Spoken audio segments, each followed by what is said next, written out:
A respeito da reportagem sobre o valor das delações premiadas, devo dizer que a achei parcial e de pouco valor informativo. Eles foram espertos dizendo que a linguagem fica próxima à linguagem do jornal, não idêntica, mas fica próxima.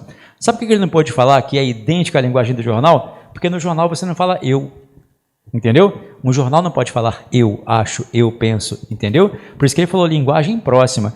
E quando ele fala de linguagem próxima, basicamente é gramática, entendeu? O cara, se tivesse colocado, pô, demorou, tô bolado com essa reportagem aí, entendeu? Aí seria uma linguagem vulgar, né?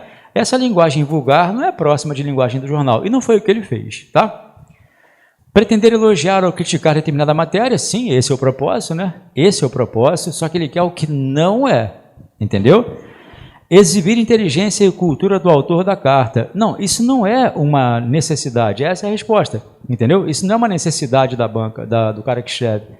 Marcar a imparcialidade do jornal na publicação. Por que você acha que permitir uma carta do leitor demonstra imparcialidade? Porque ele permitiu que se publicasse uma carta que falasse mal do jornal, entendeu? O jornal O Globo, e eu acho que a revista Veja também, eles têm, assim, logo na contracapa, um comentário sobre erros de português que eles cometeram na edição anterior, entendeu? Então, eles publicam um texto lá, e botam uma parte com desvios gramaticais que foram cometidos. Eu acho legal, mas eu acho intrigante. O cara que teve tempo de fazer isso, por que não dedicou mais tempo para corrigir melhor o próximo jornal? Porque no outro dia sai de novo com os erros da edição do dia anterior, entendeu? O próprio corretor, o redator, o revisor, ele faz a revisão dos erros que ele mesmo cometeu. É aquele cara famoso. Ele até lançou um livro de um canal de português agora também, acho que é Nogueira o nome dele. Ele comenta lá. O Jornal Globo tem Sérgio Nogueira. O Jornal Globo é um dos mais perfeitos em gramática, assim, entendeu? E, consequentemente, o Extra também, né? Porque o Extra tem a mesma equipe do Globo, não tem? Agora, o extinto Jornal do Brasil, cara, era horroroso, cheio de erros de português. Havia muitos desvios gramaticais ali. Era muita informação rápida, né? De vez em quando caem umas frases meio estranhas no G1 da internet, né? Eles botam umas frases meio mal construídas, com muita ambiguidade lá, de vez em quando. Vamos à 10ª, pessoal. Aí é a última das subjetivas. Você vai relaxar depois com concordância verbal, tá? Não, é verdade. Concordância tranquila, sério, de verdade. A concordância é uma matéria que as pessoas já naturalmente acertam com mais facilidade, entendeu? Vamos à 10ª aí. Um diário de uma adolescente dizia em uma de suas páginas, pessoal, é importante, tá? Situação literária, saber de onde vem o texto e quem o escreveu, preste atenção, tá? Um diário de uma adolescente dizia em uma de suas páginas, não sei se hoje em dia as meninas fazem diário ainda, mas era comum no passado, né? Um diário de uma adolescente dizia em uma de suas páginas, ontem eu e Gui fomos no cinema, mas a gente não gostou muito do filme. Foi bom porque a gente estava junto. Na volta, comemos a pizza de sempre, na esquina de casa, onde tem mais segurança. Dormi cedo, logo que ele me deixou. Isso um texto escrito respeitando a linguagem oral, porque alguns desvios gramaticais aí, né? Cometeu uns 3 ou 4 errinhos aí. Ontem eu e Gui fomos no cinema. Não é no cinema, é ao cinema. Erro de regência, tá? Mas a gente não gostou muito do filme. Foi bom porque esse porquê é típico de linguagem de internet, né? Porque a gente estava junto. Na volta, comemos a pizza de sempre. Na esquina de casa, onde tem mais segurança, onde há mais segurança. Empregar ter no lugar de existir é errado, tá? Gramaticalmente falando.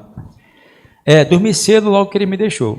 Sobre esse gênero textual, a afirmativa adequada é, pessoal, o diário, não sei se é comum que se façam diários hoje em dia, era muito comum no passado que meninas fizessem diário antigamente, e aí nesse diário, o que é o diário? É o relato do seu dia a dia.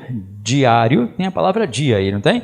É o relato diário, e ele é escrito geralmente na primeira pessoa, você mesmo escreve, você bota, eu hoje fui ao cinema, eu hoje encontrei João, e por aí vai, tá? Então, sobre esse gênero textual, que é o diário, a afirmativa adequada é, vamos opção por opção. Letra A, começou bem, escrito na primeira pessoa, se parasse aí eu já tinha gostado, tá? Do plural, estragou. Porque não é do plural. Quem é a primeira pessoa do singular? Eu. Quem é a primeira pessoa do plural? Nós. entendeu? Então ele é escrito na primeira pessoa do singular.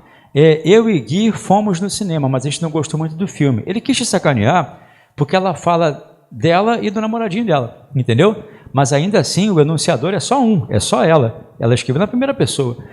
Ela bota o verbo na primeira pessoa do plural porque refere-se a ações que ela praticou com o rapaz, entendeu? Mas o diário é a primeira pessoa, né? Composto em linguagem informal, gostei. A linguagem é informal, né? De modo que sirva de documentação futura. Eu gostei dessa aí, cara, porque o diário tem esse propósito, entendeu? O diário tinha esse propósito. As meninas escreviam, eu digo meninas porque era mais comum para as meninas, tá? Rapazes também faziam. Então, as meninas faziam o diário numa linguagem informal, uma linguagem típica da época delas, para depois consultar o que ela fez naquele dia, entendeu? Hoje em dia, com a internet, né, fica mais fácil de fazer. A letra B, gostei dela. O problema da letra D, você gostar da letra B, é que você pode gostar da C também, da D, né? Vamos ver a C.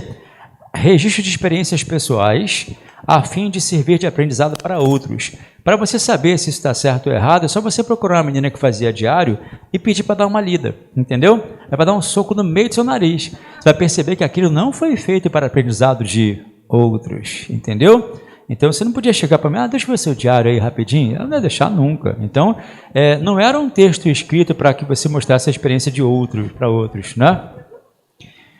Relato de fatos individuais, cuja única finalidade é o deleite do próprio enunciador. Quando eu falo que relatos de fatos individuais, cuja única finalidade é o deleite do próprio enunciador, há um fator que estraga essa afirmação, que o pessoal que faz prova de direito já desconfiou, né? Única, entendeu? Quando o cara fala única, isso tende ao erro, entendeu? Isso tende ao erro, tá? Então, o relato de fatos individuais, cuja única finalidade é o deleite do próprio enunciador, nesse caso não é a única finalidade, entendeu? Você não pode falar em única finalidade. Interpretação afetiva de acontecimentos passados para guardá-los da ação do tempo. Essa é a melhor resposta. Interpretação afetiva de acontecimentos passados para guardá-los da ação do tempo. Perdão, peraí, rapidinho. Eu tinha visto o anterior, né? Perdão, B de bola. Composto em linguagem informal de modo que sirva de documentação futura. Isso é típico do texto, sim. Por que a letra E não está correta? Pessoal, preste atenção. B de bola. O que estraga a letra E? O diário, pessoal, não era uma interpretação de acontecimentos passados, não. O diário era um relato de fatos. Interpretação seria se ela apenas expusesse o que ela sentiu com aqueles fatos, entendeu? Mas não, ela colocou o que aconteceu naquele dia. Se você analisar o fragmento de diário que apareceu aí acima, ela não interpreta afetivamente os acontecimentos, ela os expõe, ela os relata. Então o diário tem um tom de relato, o diário tem um tom narrativo, tá? Então B de bola, composto em linguagem informal, de modo que sirva de documentação futura, tá legal? Ele não é uma interpretação afetiva. Interpretação afetiva se ela apenas dissesse o que ela sentiu por ter feito tal coisa, entendeu? Não é uma interpretação afetiva dos fatos, não, tá? Agora relaxa, dá uma respirada. Toda essa subjetividade de que você não gosta, de interpretação, de figuras de linguagem, que você vai enfrentar na prova, vai dar uma sumida agora, vai ver a parte da gramática que é mais objetiva, tal. A gente vai sempre pegar um aspecto gramatical. A concordância, na sua prova, ela vai significar uma ou duas questões. Se eu explicar de forma bastante detalhada, pode significar 3 questões, porque ela pode envolver outros aspectos, mas sempre gera no mínimo uma questão, entendeu? Já falei, essas questões vão ser diferenciadoras porque a gramática da FGV tem um padrãozinho elevado, não é qualquer um que consegue fazer não, tá? Bom, olha só, eu comentei com você muito rapidamente como é que você faz a concordância com números percentuais, né? Eu vou especificar para você agora aqui direitinho, aí você faz a questão que vem aí para mim. Pessoal, qual é o básico da concordância verbal? O básico todo mundo sabe, o básico é esse aqui, quer ver? Vamos lá. Um cachorro latiu, tudo bem? 2 cachorros e quê? Isso é concordância verbal. Eu modifiquei o sujeito e você modificou o verbo, né? Apesar de hoje em dia o erro de concordância estar se popularizando por muita influência do YouTube e dos canais paulistas, né? Porque o pessoal de São Paulo e do Sul não é muito fã de concordância. Você escuta muito os mano as minas, já reparou a dificuldade de colocar S? Todos vai, esse tipo de construção. Se um dia você... Raquel está aqui que fala abaixo. Se um dia você for ao sul, você vai perceber que o pessoal do sul, eles têm essa coisa de fazer a concordância meio bizarra, não tem? Quando você vai a Gramado, por exemplo, lá passear, você toma uns sustos gramaticais com as pessoas falando, porque é muito comum que eles digam coisa como nós vai, todos foi. Os paulistas fazem uma construção muito feia assim também. Não estou generalizando, evidentemente, mas quando você escuta o Neto, o comentarista, falando, ele melhorou muito. 10 anos atrás, ele falava de uma forma assim muito bizarra. Porque há essa dificuldade. Os cariocas, eles são um pouquinho mais cuidadosos. Do Rio para cima, para o norte, nordeste, o pessoal mais cuidadoso. O ápice do cuidado em termos de construção é o pessoal do norte, né? Que eles falam tu fizeste, tu cantaste, eles botam um verbo bonitinho lá. Aí o que acontece? Não dá para cair na prova um erro de concordância assim, ó, os cachorros latiu, você vai perceber, a gente vamos, né? Então a banca, ela tem que usar recursos para que você não note o erro de concordância. E eu sempre falo, há duas coisas que fazem você não perceber o erro de concordância, tá? Duas coisas básicas. Vocês falam errado, escrevem errado ou não notam o erro de português em duas circunstâncias. Quando vocês botam o sujeito aqui e o verbo aqui, muito longe, ou quando você inverte a frase. Então, se eu falo, por exemplo, uma frase assim, ó, a gente, por mais que nunca recebamos aquilo que de fato merecemos, eu falei, a gente merecemos, cara. Mas você nem nota que eu falei porque eu distanciei. A gente, por mais que nunca recebamos aquilo que de fato merecemos, reparou, a gente merecemos? Você nem nota o erro porque eu distanciei. Ou então porque a banca faz inversão, entendeu? Olha só.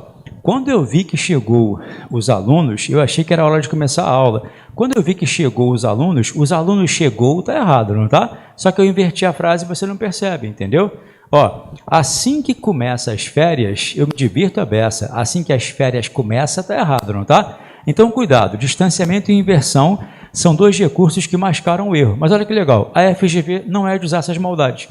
A FGV usa outras maldades, os chamados casos especiais. Vou te mostrar um caso especial que vai gerar algumas questões aí. Concordância com o número percentual, tá? Serve para número percentual e para hora também. Olha aqui, ó. Segue o básico comigo, ó. 1% saiu. Esse é o básico, né?